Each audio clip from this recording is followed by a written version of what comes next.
Kalau ketemu kita jangan dilawan, kabur aja, ntar mati.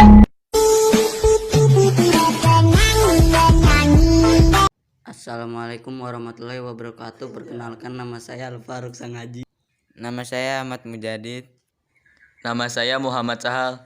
Nama saya Sultan Wahyu. Di sini saya ingin menjelaskan tentang Wali Songo. Yang pertama adalah Sunan Ampel. Ia merupakan salah seorang anggota Wali Songo yang sangat besar jasanya dalam perkembangan Islam di Pulau Jawa. Sunan Ampel adalah bapak para wali. Dari tangannya lahir para pendakwah Islam kelas 1 di bumi tanah Jawa. Nama asli Sunan Ampel adalah Raden Rahmat. Sedangkan sebutan Sunan merupakan gelar kewaliannya. Dan nama Ampel atau Ampel Denta itu dinisbatkan kepada tempat tinggalnya, sebuah tempat dekat Surabaya. Ia dilahirkan tahun 1401 Masehi di Cam. Yang kedua ada Sunan Gresik. Agama Islam ini disebarkan ke Indonesia, khususnya di Pulau Jawa, oleh orang-orang yang tergolong memiliki ilmu agama luas. Orang-orang tersebut bisa dikenal dengan sebutan Wali Songo. Arti Wali Songo sendiri adalah 9 orang yang tergolong mulia. Wali Songo menyebarkan ajaran agama Islam ke Pulau Jawa pada abad ke-14. Salah satu sunan yang ada dalam Wali Songo adalah Maulana Malik Ibrahim atau dikenal dengan sebutan Sunan Gresik. Pada tahun 1404 Masehi beliau mendirikan majelis dakwah. Yang ketiga Sunan Derajat. Semasa muda ia dikenal sebagai Raden Kasim, Kosim atau Kasim. Masih banyak nama lain yang disandangnya di berbagai naskah kuno. Misalnya Sunan Mahmud, Sunan Mayang Madu, Sunan Muryapada, Raden Imam, Maulana Hasim, Syekh Masakeh, Pangeran Syarifuddin, Pangeran Kadrajat, dan Mas Syekh Munat. Dia adalah putra Sunan Ampel dari perkawinan dengan Nyi Ageng Manila alias Dewi Condrowati. 4 putra Sunan Ampel lainnya adalah Sunan Bonang, Siti Muntosia yang dinikahi Sunan Giri, Nyi Ageng Maloka yang diperistri Raden Patah, dan seorang putri yang disunting Sunan Kalijaga. Akan halnya Sunan Derajat sendiri, tak banyak naskah yang mengungkapkan. Yang keempat adalah Sunan Giri. Sunan Giri dikenal dengan nama Raden Paku.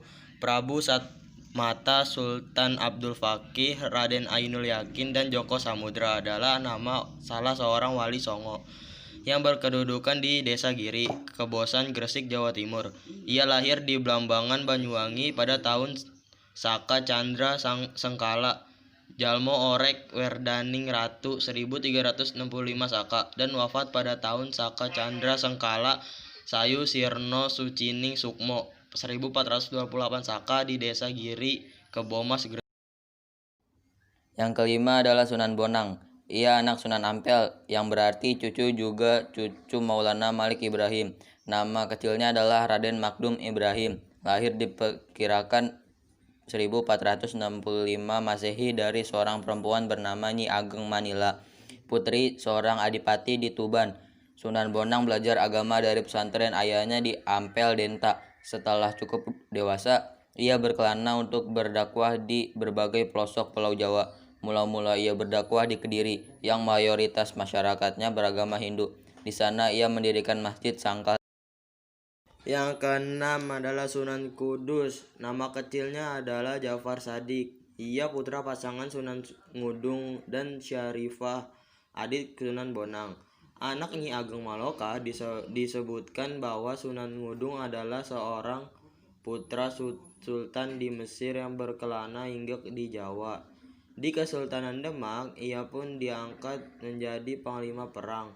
Sunan Kudus banyak berguru pada Sunan Kalijaga. Kemudian ia berkelana ke berbagai daerah tandus di Jawa Tengah seperti Sragen, Simo, hingga Gunung Kidul. Cara berdakwahnya pun meniru pendekatan Sunan Kalijaga, sangat toleran pada budaya setempat. Cara penyampaiannya bahkan lebih halus. Itu sebabnya para wali yang kesulitan mencari pendakwah ke Kudus yang mayoritas masyarakatnya pemeluk teguh menunjuk. Yang ketujuh adalah Sunan Muria. Sunan Muria merupakan putra dari Sunan Kalijaga melalui pernikahannya bersama Dewi Saroh, yang merupakan putri dari Syekh Maulana Ishak, seorang ulama terkenal di Samudra Pasai, Aceh. Dengan demikian, maka Sunan Muria masih merupakan keponakan dari Sunan Giri. Saat masih kecil, Sunan Muria memiliki nama Raden Prawoto. Selain itu, Beliau juga sering dipanggil dengan Raden Umar Said atau Raden Umar Syahid. Yang kedelapan ada Sunan Kalijaga. Nama aslinya adalah Joko Said yang dilahirkan sekitar tahun 1450 Masehi. Ayahnya adalah Arya Wilatika Adipati Tuban. Arya Wilatika ini adalah keturunan dari pemberontak legendaris Majapahit. Ronggolawe riwayat masyhur mengatakan bahwa Adipati Arya Wilatikta sudah memeluk Islam sejak sebelum lahirnya Joko Said. Namun sebagai muslim ia dikenal kejam dan sangat taklid kepada pemerintah pusat Majapahit yang menganut agama Hindu.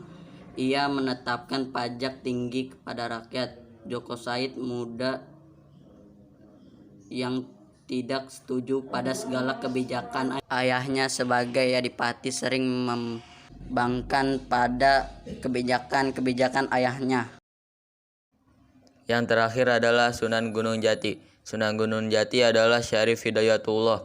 Beliau lahir di Kairo, Mesir pada tahun 1448 Masehi pada pasangan Syarif Abdullah Datuddin bin Ali Nurul Alim dengan Nyai Rara Santang. Ayah dari Syarif Hidayatullah yaitu Syarif Abdullah Datuddin merupakan seorang penguasa yang sangat berpengaruh di Kesultanan Cirebon. Saat mulai menginjak usia dewasa, Sunan Gunung Jati diberikan mandat untuk memimpin kerajaan. Namun beliau justru menolaknya. Alasan utama dari Gunung Jati adalah karena beliau ingin mendakwahkan dan menyebarkan ajaran agama Islam di seluruh daerah Nusantara. Popularitas Sunan Gunung Jati mulai naik dikarenakan kepemimpinannya yang dianggap sangat adil dan bijaksana. Beliau juga memiliki pengaruh yang sangat besar dalam penyebaran agama Islam.